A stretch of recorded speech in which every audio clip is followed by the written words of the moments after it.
So the knowledge about this virus has developed. So in January, the virus was less than a month old almost. So we have learned each week, sometimes daily. I get an inbox full of the scientific research that comes out every day.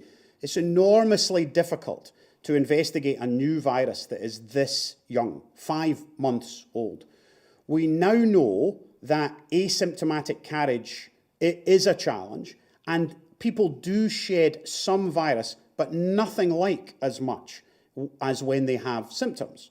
So the pre-symptomatic phase is not as dangerous as the symptomatic phase. That makes sense because people are coughing and spluttering and spreading the virus onto surfaces.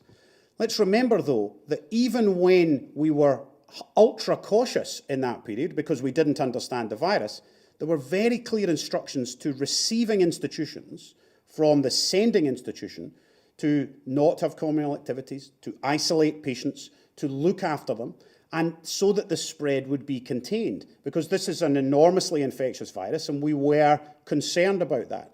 We judged those who were sending and those who were receiving to make those choices about where the safest place was for patients to go. And often that was to go home, in fact, and be looked after by family in their home environment.